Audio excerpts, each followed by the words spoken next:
허락하시는 말씀 우리 사도행전 말씀 보도록 하겠습니다. 사도행전 17장 10절부터 14절까지 말씀입니다.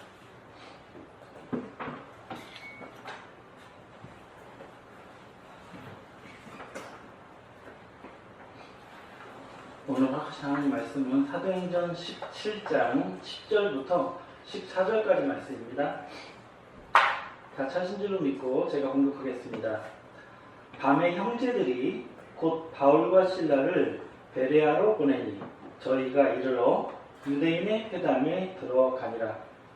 베레아 사람은 데살로니가에 있는 사람보다 더 신사적이어서 간절한 마음으로 말씀을 받고 이것이 그러한가 하여 날마다 성경을 상고함으로 그 중에 믿는 사람이 많고 또 헬라의 귀부인과 남자가 적지 아니하나 데살로니가에 있는 유대인들이 바울이 하나님의 말씀을 베레아에서도 전하는 줄 알고 거기로 가서 무리를 움직여 소동케 하거늘 형제들이 곧 바울을 내어 보내어 바다까지 가게 하되 실라와 디모데는 아직 거기 유하더라. 아멘. 네, 오늘 허락하신 하나님 말씀은 사도행전 17장 우리 10절부터 14절까지 말씀을 중심으로 오늘 말씀 제목은 복음을 신사적으로 받는 자들, 복음을 신사적으로 받는 자들이란 제목으로 하나님 말씀 끼워보도록 하겠습니다. 제가 인터넷으로 검색을 해봤어요. 이런 제목으로 설교하는 분이 있는지. 안 나오더라고요. 다행이다 생각을 했습니다. 여러분도 아마 처음 들어보신 그런 제목일 것 같은데요. 오늘 말씀에 나오는 이 신사적이라는 신앙의 태도가 어떤 의미를 가지고 있는지 여러분이 잘 깨닫고 또 본받는 분들이 되셔서 여러분들이야말로 하나님 앞에 신사적인 성도들로 나타나길 소망합니다. 네. 저는 사도행전을 이제 계속 하면서 제가 새롭게 깨닫고 있는 것은 무엇이냐면 사도행전이야말로 정말 우리를 위해서 쓰신 성서가 아닌가라는 생각을 하게 됩니다. 사도들이 받으신 복음과 현재 오늘날 우리가 갖고 있는 복음이 어떻습니까? 예, 그 오리지널의 복음을 우리가 갖고 있기 때문에 이 복음과 이 복음을 상대하는 이 사도들과 또 많은 믿는 자들의 그 태도, 그 안에서 벌어지는 갈등, 이 모든 것들이 바로 우리의 현실이 되고 있다고 저는 많이 생각이 들었습니다. 그래서 여러분들이 오늘 말씀 가운데서도 특별히 사도행전에 기록되어 있는 많은 믿는 자들의 그 태도와 그들의 모습들이 좋은 모습들만이 바로 우리의 본보기가 되고 여러분들도 많은 자들에게 믿음의 본이 되는 그런 청년들이 되셨으면 좋겠습니다. 네. 자, 오늘 본문 말씀에 기록된 이 사도행전 17장은 사도 바울의 제2차 전도 여행의 여정을 기록하고 있습니다. 그 가운데서도 오늘은 17장에는 그 빌립보에 이어서 우리 지난 시간에 빌립보에서 일어난 사건을 말씀을 보았는데요. 빌립보에 이어서 이제 갈라디아 지방과 그 다음에 베레아 지방에 방문하셨을 때에 벌어진 사건을 오늘 본문에 기록되고 있는데요. 특별히 오늘 이 사도행전 17장에는 사도 바울이 이 말씀을 전하셨을 때에 어떤 사람들보다도 정말 모범적으로 복음을 받으신 분들에 대한 내용들이 기록이 되어 있습니다.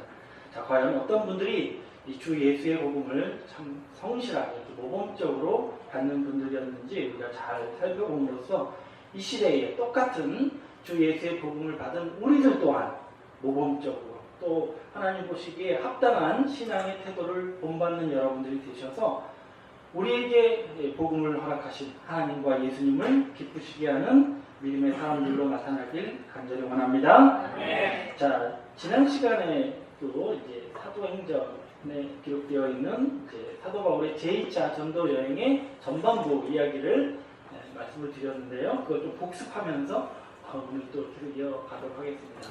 지난주에 우리 말씀 기억해 보시면은 사도 바울이 이제 1차 전도 여행을 끝낸 이후에 당신이 1차 전도여행 때 주로 어느 지방을 다녔다고 제가 말씀드렸죠? 어느 지방? 여러분 다 아시는 곳이에요. 하나로 표현하면 어느 지방을 1차 전도여행은 어느 지방에 전도여행을 했다. 자, 어느 지방일까요? 자, 굉장히 오래전에 들어서 이런 참 가물가물 하실 텐데 바로 갈라디아 지방이었습니다. 기억나십니까? 네, 그러니까 사도 바울이 1차 전도 여행에 주로 다니셨던 곳이 어느 지방이다? 갈라디아 지역이었습니다. 네, 그 갈라디아 지방에 그 복음을 영접했던 이제 그 제자들이 어떻게 신앙하고 있는지 그들의 신앙을 점검하기 위해서 이제 또 제2차 전도 여행을 시작하시게 됩니다. 그러니까 사실 출발하실 때 목적은 뭐예요? 또 다른 곳을 가시려고 했다라기보다는 사실은 이제 1차 전도 여행 때 복음을 받은 분들의 믿음을 점검하기 위해서 가셨던 것입니다. 근데 여러분 아시는 대로 이제 출발하자마자 큰 싸움이 났죠. 바나바와 어떤 문제로 싸움이 났죠? 마가라는 제자를 데리고 갈 것인가 말 것인가라는 제자로 이제 다툼이 일어나서 사도 바울은 마가 대신 신라를 데리고 이제 육로로 배 타고 가지 않고 육로로 해서 전도 여행을 이제 다시 갈라디아 지방에 방문하는 내용을 여러분이 지난 주에 살펴봤습니다. 우리 지도 잠깐 다시 한번 보시면은 우리 수리아 안디옥에서 이제 파란색이 이제 2차 전도행인데요. 육로로 해서 길리기아 지방으로 갑니다. 그래서 길리기아 다소, 사도 바울의 고향인 길리기아 다소를 거쳐서 어디로 가십니까? 갈라디아 지방으로 들어가셔서 더베, 그 다음에 이고니온, 루스트라라는 이곳으로 갑니다. 그리고 루스트라 하면 우리가 기억해야 될 제자가 있죠. 누구죠? 사도 바울의 믿음의 아들 디모데 전후서의 주인공이 누구죠? 디모데라는 그 제자에게 보낸 편지인데 그 디모데를 만났죠. 아버지가 헬라 사람이었던 이제 디모데를 만나서 디모데에게 할례를 베풀고 그를 데리고 이제 전도 여행을 떠나십니다.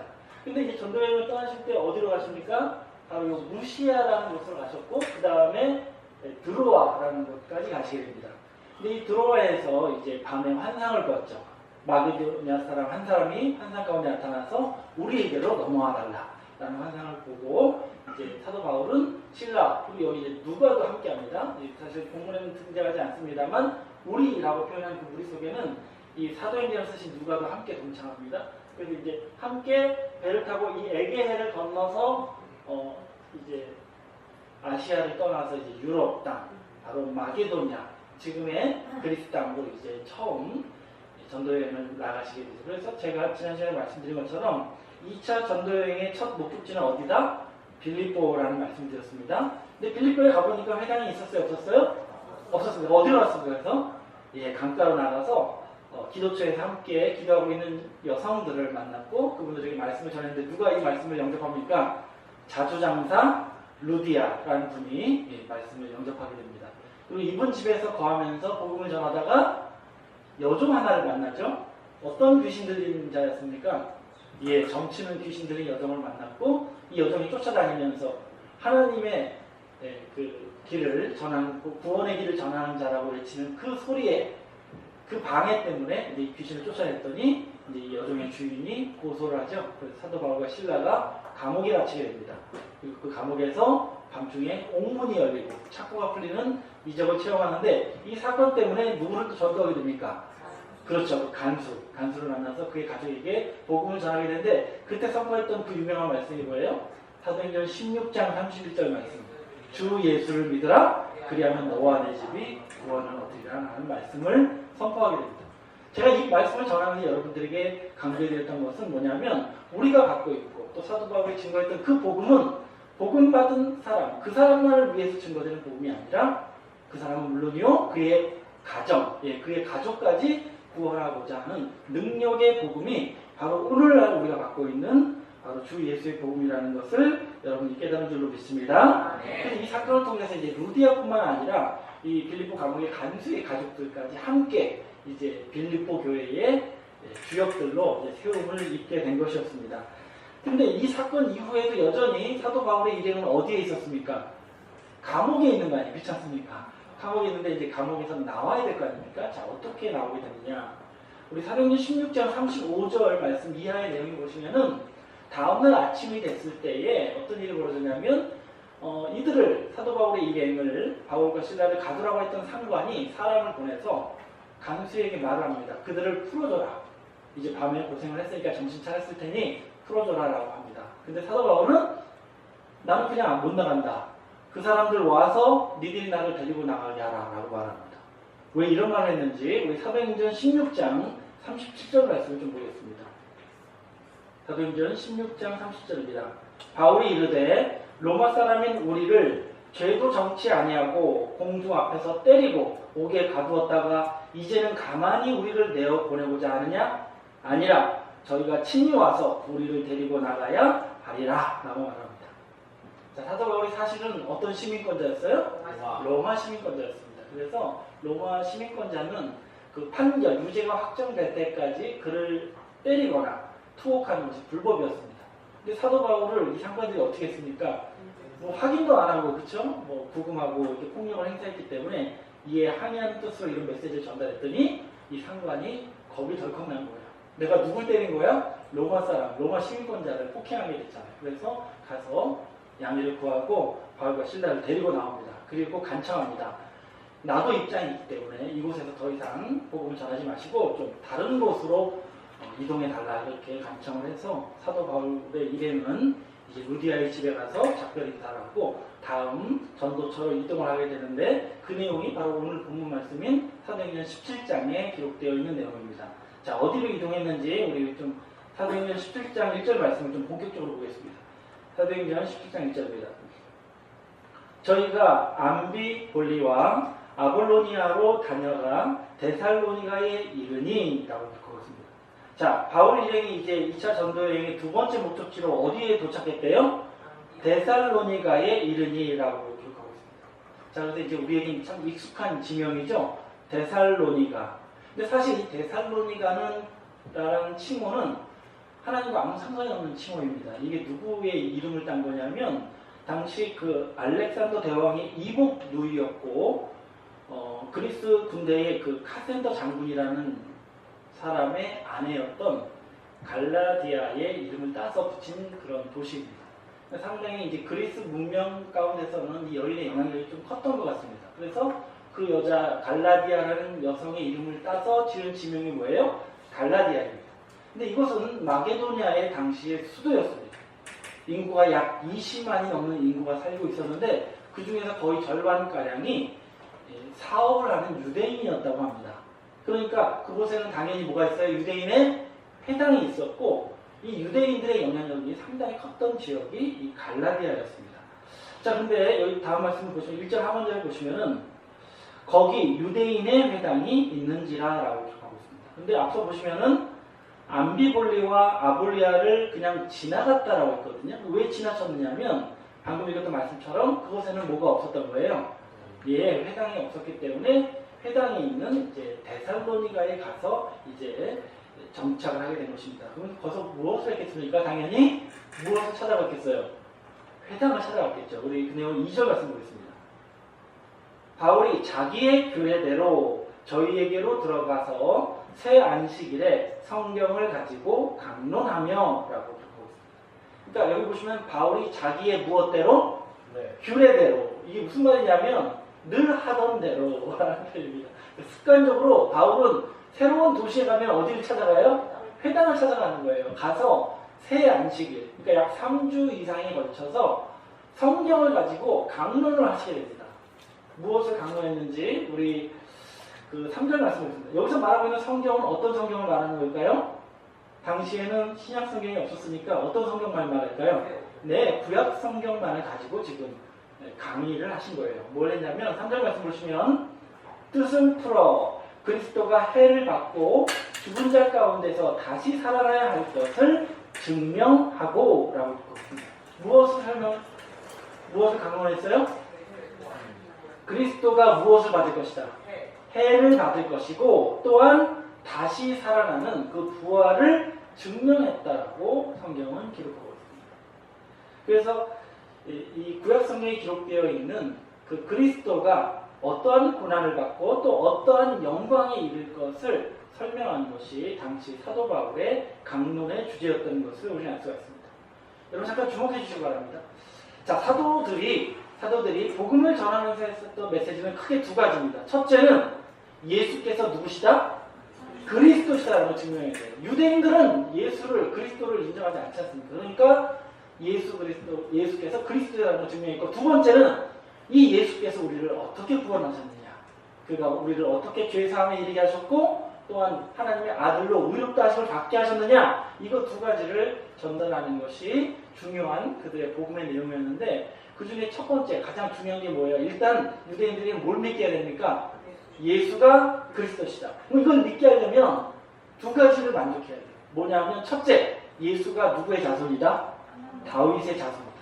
이걸 중요해요. 왜냐하면 구약에는 뭐라고 예언되어 있어요? 다윗의 자손이 오실 거라고 예언되어 있어요. 둘째는 그가 다시 살아나셨다는 걸 증명해 주시죠. 그 얘기를 이제 증명을 하게 되는데 여러분 우리는 그리스도 예수님을 그리스도 인정하기 너무나 쉬워요. 왜 그러냐면 우리에게는 어떤 복음이 있어요? 신약 성경이라는 복음이 있잖아요. 마태, 마가, 누가, 요한. 거기 보면 예수께서 어떻게 십자가의 고난을 당하셨고 또 어떻게 부활에 이르셨는지 우리가 자세하게 기록되어 있기 때문에 이 예수를 그리스도로 인정하는 것이 우리에게 너무나 쉬운 일인데 이 신약 성경이 없던 구약 성경만 존재할 이 당시에는 이것으로 사실 예수를 그리스도로 증명하는 굉장히 어려운 일이었습니다. 그래서 여러분 지금 좀 힘드시겠습니다만 어떻게 유대인들에게 예수를 그리스도로 증명했는지 이 내용을 좀 살펴보고 다음 내용을 좀 보도록 하겠습니다. 자, 사도들은 어떻게 예수님을 그리스도로 증명했는지 우리 참고로 사도 베드로가 설교한 내용을 좀 보도록 하겠습니다. 사도행전 2장 29절 말씀입니다.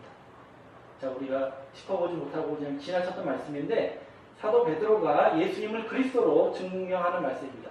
제가 이 말씀 왜 드리고 있냐면 여러분도 알아야 되잖아요. 왜 예수가 그리스도신지를 알아야 될 거 아닙니까? 증명할 수 있어야 되잖아요. 자, 그 내용을 좀 살펴보겠습니다. 사도행전 2장 29절입니다.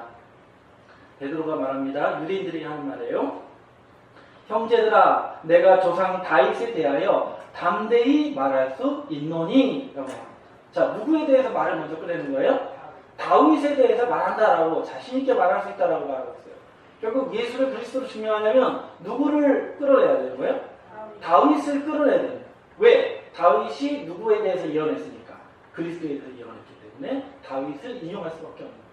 자, 그러면 다윗이 뭐라고 말했느냐? 사도행전 2장 30절 말씀 읽어보시면 그는 선지자라. 누가 선지자예요? 다윗이 선지자란 말이에요.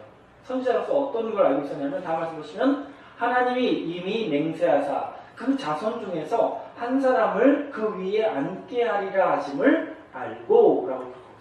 그러니까 다윗은 이미 선지자로서 알고 있었어요. 뭘 알고 있었어요? 나의 자손 중에서 그리스도를 세우실 거라는 걸 알고 있었던 거예요.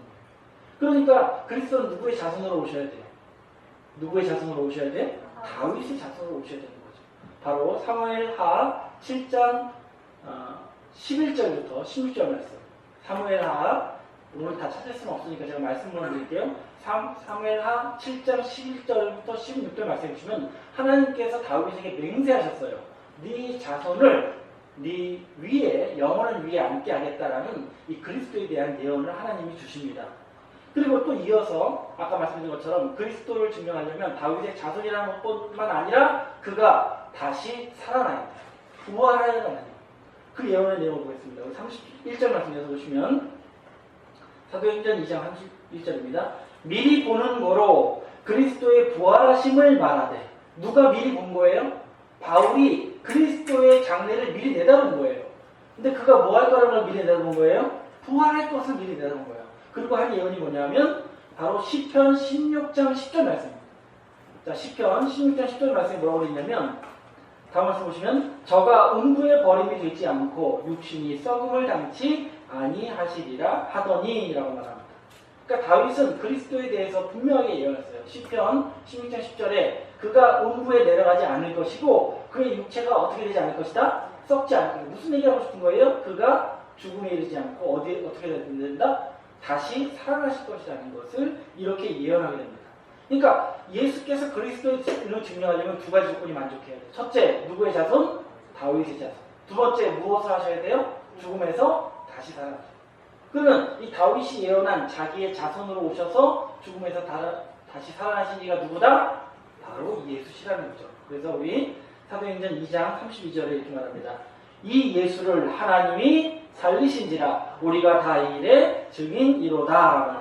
사도들은 바로 이 예수께서 그리스도이심을 바로 구약 성경을 통해서 정확한 말씀을 인용해서 예수님을 증명하고 선포했다는 것을 알기를 원합니다. 이렇게 성경으로 증명해야 그리스도가 증명이 되는 거예요. 저와 여러분도 마찬가지입니다. 우리가 뭐 유대인을 만난 일은 없겠습니다만 여러분도 말씀으로 증명할 수 있어야 돼요. 예수께서 왜 우리의 구세주요 그리스도이신지를 여러분도 증거할 수 있는 지혜가 있기를 바랍니다. 방금 우리 베드로가 설교했던 이 내용을 여러분도 똑같이 증거할 수 있으면 되는 거예요. 자, 이렇게 성경을 통해서 예수께서 하나님의 아들이심을 증명했는데 이걸 지금 어디 가서 전하고 있는 거예요? 데살로니가 회당에서 증거하고 있는 거예요. 자, 이걸 누가 받아들였는지 우리 아까 읽었던 사도행전 17장 말씀 4절 말씀을 좀 이어서 보겠습니다. 4절 보시면 그 중에 어떤 사람 곧 경건한 헬라인의 큰 무리와 적지 않은 귀부인도 권함을 받고 바울과 실라를 쫓으나라고 기록하고 있습니다. 자, 이 빌립보가 이제 지금 데살로니가인데 데살로니 회당에서 지금 예수께서 그리스도이심을 증거했잖아요. 그렇죠? 이렇게 증거했더니 이걸 누가 이 말씀을 받아들였냐면 지금 우리 4절 말씀에 그 중에 어떤 사람 곧 경건한 어떤 자들? 헬라인의 큰 무리. 그러니까 사실은 유대인의 회당이니까 누가 더 많이 있어요? 유대인이 많이 있고 또 이 경건한 헬라인이라는 건 누구냐면 이방인인데 개종한 거예요.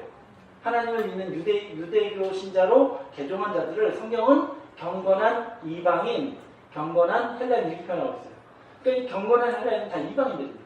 그리고 다음 말씀 보시면은 또 개종한 자들 중에는 귀부인들과 또 이런 여러 사람들이 이 말씀을 영접하고 그리고 바울과 실라를 쫓았다고 기록하고 있습니다. 그래서 사실상 두 패로 갈린 거예요. 유대인 회당 안에서 이방인들은 바울과 실라의 복음을 받아들였고 우리가 깨닫고 있는 이 말씀을 받아들였고 도리어 유대인들은 뭐 하는 거예요? 안 받아들인 거예요. 그러니까 완전히 두 패로 갈라지게 된 것입니다.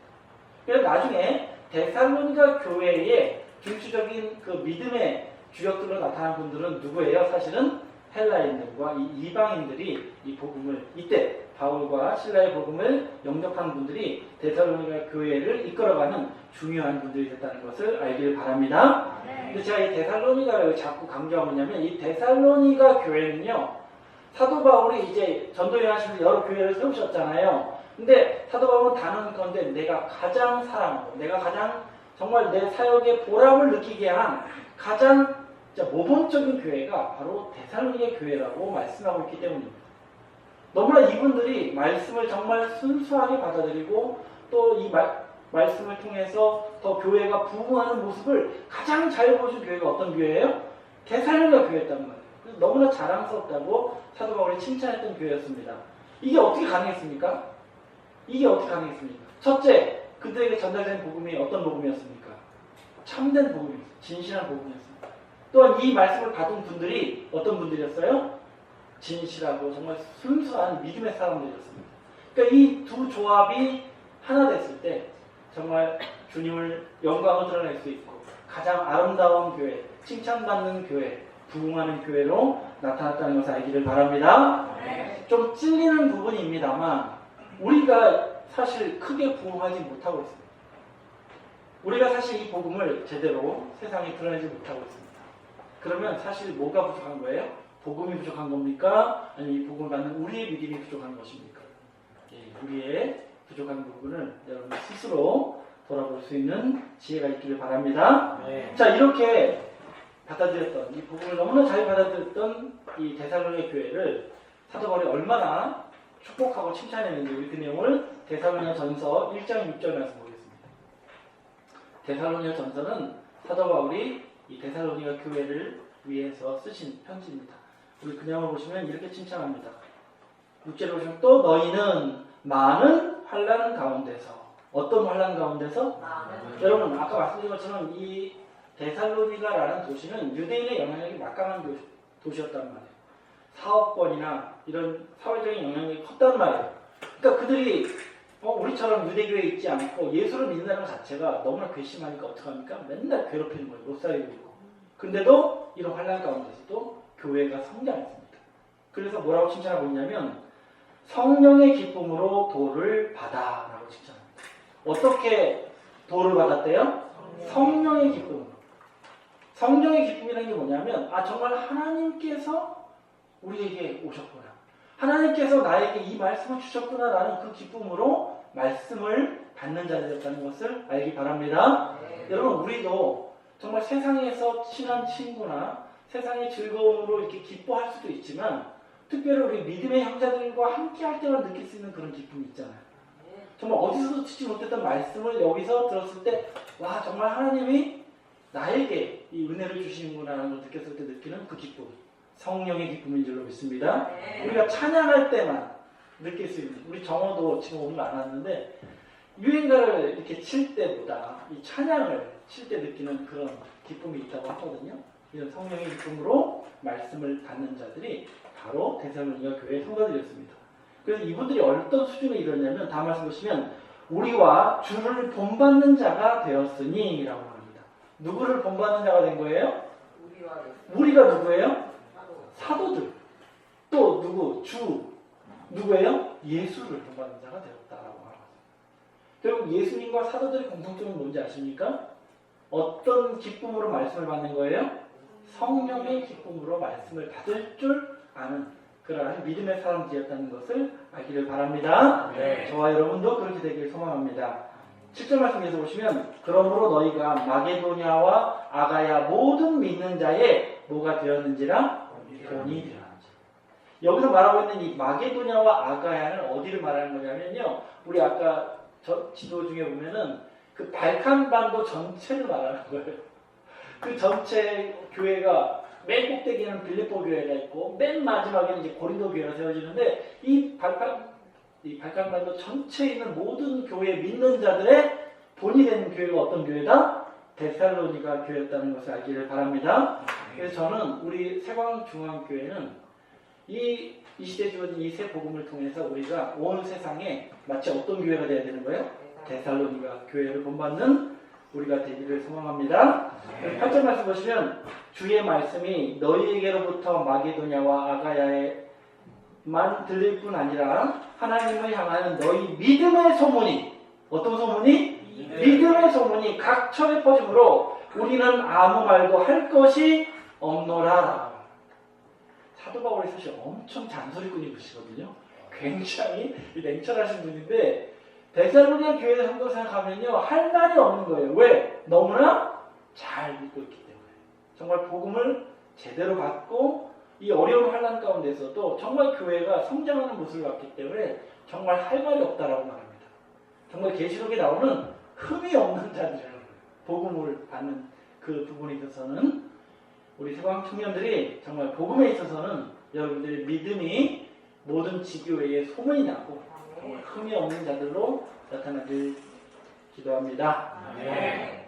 자, 이렇게 데살로니가 성도들이 이렇게 복음을 잘 받고 성장하는 교회가 될 수밖에 없었던 그 근본적인 태도가 있는데 이들의 신앙의 태도 우리가 좀 보겠습니다. 데살로니가전서 2장 13절 말씀입니다. 데살로니가전서 2장 13절입니다. 이러므로 우리가 하나님께 쉬지 않고 감사함은 그러니까 사도 바울이 데살로니가 교회를 떠올릴 때마다 하나님께 쉬지 않고 감사를 드렸대요. 너무너무 행복해서. 이 목회자가 이렇게 행복해야 되는 거예요. 이렇게 행복했는데 이렇게 된 이유가 뭐냐면 다음 말씀 보시면 너희가 우리에게 들은 바 하나님의 말씀을 받을 때에 물론 하나님의 말씀을 전하긴 했습니다만 누가 전하는 거예요? 사람이 전하는 거예요. 그렇죠? 사도들이 전하는 겁니다. 전할 때에 다음 말씀 함께 읽겠습니다. 시작. 사람의 말로 아니하고 하나님의 말씀으로 받음이니 진실로 그러하다. 이 말씀이 또한 너희 믿는 자 속에서 역사하느니라 라고 하고 있습니다. 그러니까 사도 바울도 참 많은 분들에게 복음을 전해봤는데 정말 유독 이 데살로니가 교회 성도들은 어떻게 봤습니까? 절대 사람의 말로 듣지 않았다는 것입니다. 하나님의 말씀이잖아요. 그죠? 그러면 누구의 말로 들어야 돼요? 이게 너무나 당연한 건데 이대로 듣는 자가 없었다는 거예요. 그동안 복음을 전할 때. 근데 정말 데살로니가 교회 믿음의 형제들은 하나님의 말씀을 받을 때 누구의 말로 알고 듣는 거예요? 하나님의 말씀. 이게 무슨 얘기냐면 사람을 보지 않았다는 거예요. 말씀을 전하는 자가 뭐 저 사람의 학력이 어떠한지 저 사람이 교계의 영향력이 어떠한지 이런 거 봐요? 안 봐요. 중요한 그게 아니야. 그분이 성경대로 말씀하시지만 봤다면 아 이거 누구 말씀이다. 하나님의 말씀입니다. 지금 내 앞에서 하나님이 말씀하신다는 마음으로 정말 졸지 않고 눈은 똑바로 뜨고 겸손한 마음으로 그 말씀을 받았다는 것을 알기를 바랍니다. 네. 대회 때 저를 좀 힐끗힐끗 보신 분들 있을 텐데 저도 사실 깜빡깜빡 잘 졸거든요. 참 나쁜 거예요. 그렇죠? 하나님 말씀을 어떻게 받아야 돼요? 사람의 말로 듣지 말고 하나님의 말씀을 듣는 여러분이 되길 원합니다. 네. 이러한 태도가 결국 그분들이 받은 말씀이 그분들 속에서 어떻게 되는 거예요? 살아 역사하는 거예요. 여러분, 왜 내가 믿음이 굳건해지지 못하고 내가 이 복음을 전하는 자가 되지 못하고 있는가? 이렇게 반성을 해볼 때 우리가 누구의 말로 들었던 것입니까? 물론 우리가 그렇게 듣지는 않았지만 단 1%라도 우리가 정말 하나님의 말씀으로 온전히 신뢰하며 들을 때에 우리가 받은 이 복음이 우리 안에서 역사하게 될 줄로 믿습니다. 그럼 우리도 똑같은 현상이 나타나게 되는 거예요. 어느 교회처럼 데살로니가 교회처럼 우리가 하나님을 기쁘시게 하는 교회로 나타나게 될 줄로 믿습니다. 그래서 우리가 지금까지 우리가 사도행전 쭉 보면서 느꼈던 게 뭡니까? 이 복음이 아무한테나 받은가요? 그렇지 않죠. 루디아가 어떤 여인이었대요? 그가 평소 하나님을 공경하는 자였다고. 그 하나님을 공경하는 자의 마음을 열어주시는 게 하나님의 역사입니다. 결국 이 복음은 하나님을 공경하는 자가 받는 것이고요. 그럼 받는다고 해서 다 역사이라는 게 아니에요. 이 말씀을 들을 때 어떻게 듣는 자들? 사람의 말로 듣지 아니하고 하나님의 말씀으로 공경하며 듣는 자들에게 이 복음이 역사한다, 꽃이 핀다, 열매가 맺는다라고 성경은 말씀하고 있습니다. 그래서 그분들은 어떤 기쁨을 맛보는 거예요? 성령의 기쁨을 맛볼 수 있었습니다. 이 자리에 계신 우리 청년 여러분도 말씀을 들을 때에 주님이 주시는 기쁨으로 충만하는 그런 은혜가 넘치는 우리 세광fun의 은혜가 되길 소망합니다. 네. 자, 이렇게 말씀을 증거했는데 다 그렇게 듣는 건 아니었습니다. 어떤 자들은 거부했습니까? 유대인들은 거부했습니다. 그들이 거부했던 모습을 우리 사도행전 17장 5절 말씀 보겠습니다. 사도행전 17장 5절입니다. 그러나 유대인들은 뭐하여? 시기하여라고. 왜 거부했대요? 시기한 거예요. 그러니까 내용이 뭐 성경에 있는지 없는지 중요한 게 아니야. 내가 믿는 것과 다르면 뭐가 나는 거예요? 시기 질투가 나는 거예요. 여러분, 목사님이 한교회 대표회장입니다. 제발 그 사도신경 좀 하지 말고 예수를 제발 그 외아들 뭐 동정녀 이런 거 좀 하지 말라고 그렇게 얘기해도 들어요, 안 들어요? 안 들어요. 왜 그런 거예요? 내가 하는 건 다르다 이거지. 우리가 쫓았던 거랑 다르다면은 시기 질투가 나요. 근데 이렇게 하니까 싸워서 이기지 못하겠으니까 어떤 일이 생깁니까? 다음 말씀 보시면 저자의 어떤 괴악한 사람들을 데리고 때를 지어 성을 소동케 하여라고 들어가고 있습니다. 이게 무슨 말이냐면 저작거리에 있는 불량배들, 깡패들을 데려다가 돈으로 사다가 일부러 소동을 일으킨 것입니다. 그리고 어디를 쳐들어갔냐면 야손의 집에 달려들어 저희를 백성에게 끌어내려 찾았으나라고 기록하고 있습니다. 그러니까 이 데살로니가 교회가 시작된 게 누구의 집에서 시작됐냐면 빌립보 교회는 누구의 집에서부터 출발했죠? 루디아의 집이었잖아요. 근데 이 데살로니가 교회는 이 야손이라는 분의 집에 사도 바울이 거하면서 복음을 전했습니다. 그랬더니 사도 바울을 잡으려고 어디로 쳐들어간 거예요? 야손의 집에 쳐들어갔습니다. 그래서 이 야손과 그의 형제들이 끌려가서 고초를 겪게 됩니다.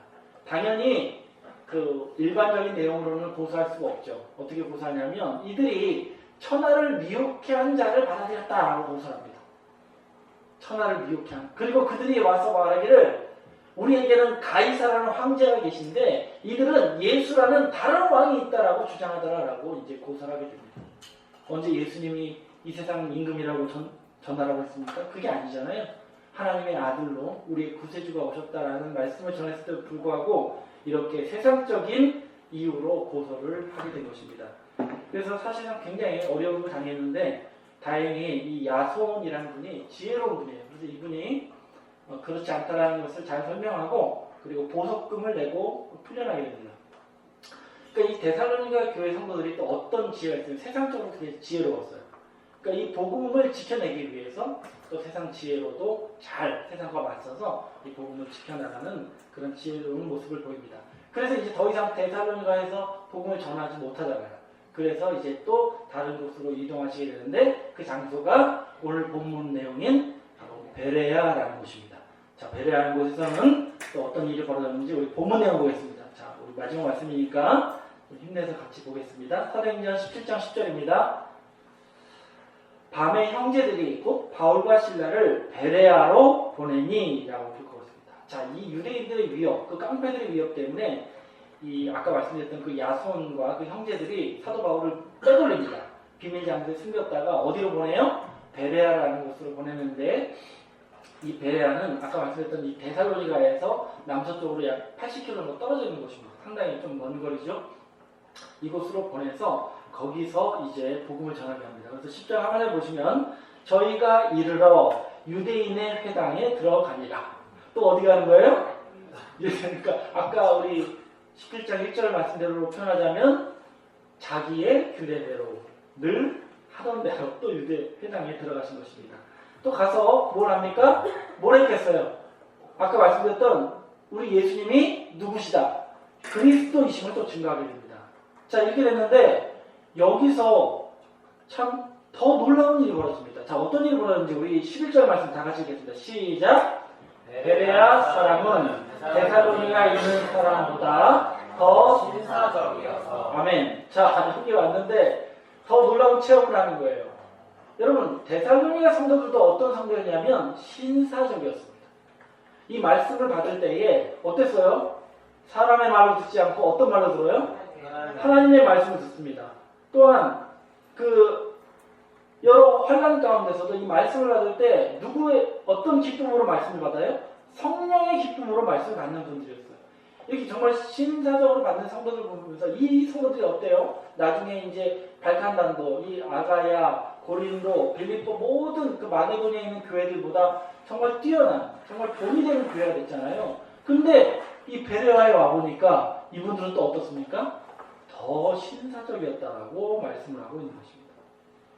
여러분, 여기서 말씀하고 있는 이 신사적이라는 표현은 뭐냐면 헬라어로 가문이나 출신이 이 좀 좋은 상류층의 사람들의 아주 예의 바른 행동, 또 아주 고상하고 우아한 태도, 이런 것을 사실은 신사적이라고 합니다.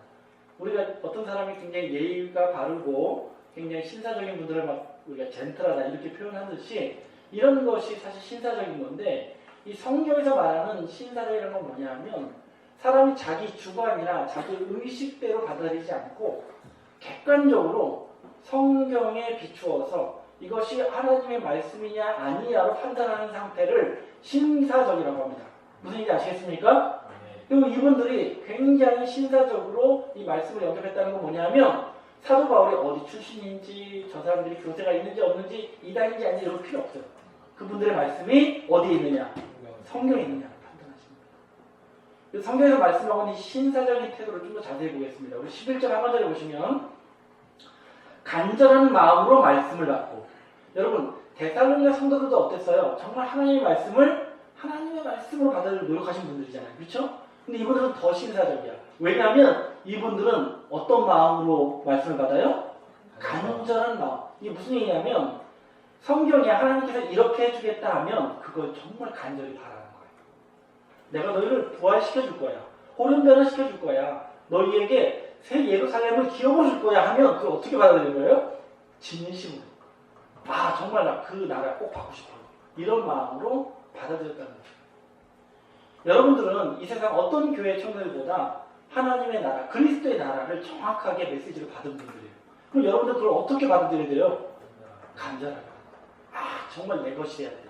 정말 내가 다른 건 다 잃어버려도 이 나라만은 나의 나라가 되어야 된다. 라는 마음으로 받는 여러분이 되길 바랍니다. 아멘. 자, 이렇게 간절한 마음으로 말씀을 받고 이것이 그러한가 하여 날마다 성경을 상고함으로 라고 했거든요. 어떻게 하는 거예요? 이것이 그러한가. 정말 목사님이 그렇게 말씀을 했는데 그건 중요한 것은 나도 확인을 하는 거예요. 정말 그 말씀이 성경에 있는지 내가 날마다 성경으로 상고하고 살펴보는. 이 상고라는 게 뭐냐면 자세히 살펴보는 걸 상고라고 합니다. 이게 법적으로도 이런 용어를 씁니다. 이게 진짜 옳지 말은 이게 합법적인 건지 아닌지를 판단하는 것처럼 성경으로 말씀이 정말 그대로 기록되어 있고 정말 그런 의도로 하나님께서 이 말씀을 우리에게 주셨는지를 꼼꼼히 살펴보는 이런 태도, 마치 연구하고 이것을 공부하는 자세로 받아들이는 이러한 태도를 성경은 어떻다? 신사적이다라고 표현하고 있다는 것을 알기를 원합니다. 네. 여러분, 이 태도 때문에 이분들이 정말 훌륭한 믿음의 사람들로 나타납니다. 어디서도 이런 분들을 만나보지 못했어요. 어디서 이런 분들을 만났어요? 처음에 데살로니가에서 이런 신사적인 성도들을 만났습니다. 그들이 환난 가운데서도 복음을 지키더라는 거예요. 근데 베레아로 와보니 어때요? 더 신사적. 이분들은 말씀을 간절함으로 받고 또한 자신들이 공부하고 또 연구하는 자세로 이 말씀을 또 꼼꼼히 살펴보자는 것입니다. 여러분, 이 상고하는 자세가 얼마나 중요하냐면 이 상고하는 자들이 복음을 전합니다. 왜 그래요? 자기가 성경에서 확인했잖아. 누구한테도 복음을 전할 수 있는 분들이 되는 것입니다. 여러분, 이렇게 간절한 마음으로 또 상고하는 마음으로 말씀을 깨닫는 자들이 어떤 결과로 나타나는지 우리 사도행전 17장 12절 말씀 보겠습니다. 그 중에 믿는 사람이 어때요? 많고 또 헬라의 귀부인과 남자가 적지 아니하나라고 기록하고 있습니다. 어떻습니까? 데살로니가에서보다 더 많은 분들이 이 말씀을 믿어내고 또 많은 상류층의 사람들도 자신들의 어떤 그런 세상적인 그런 지위 다 내버리고 이 말씀을 잘 깨닫고 받더라는 것입니다. 여러분, 마지막 때에는 많은 부자들이 이 복음을 받고 깨달을 거예요. 왜 그래요? 그분들이 어떤 사람들이라서? 그렇죠. 신사적인 거예요. 그 사람이 어떤 출신이고 돈이 많고 적은 중요한 게 아닙니다.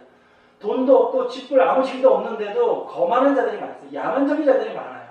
그게 그 당시 유대인들이었습니다. 이 땅에 많은 기독교인들이 우리 이 복음을 이미 많이 들었어요. 근데 받아들였습니까? 너무나 비신사적인 분들입니다. 하나님께 합당치 않은 분들입니다.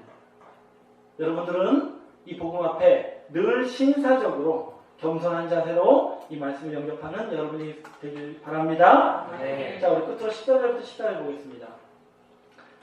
데살로니가에 있는 유대인들이 바울이 하나님의 말씀을 베레아에서도 전하는 줄 알고 거기도 가서 무리를 움직여 소동케 하거늘 형제들이 바울을 내어보내어 바다까지 가게 하되 실라와 디모데는 아직 거기 유하더라라고 기록하고 있습니다. 이 베레아 사람들은 참 신사적이어서 문제가 없었는데 또 문제가 일어납니다. 어디서 쫓아온 거예요?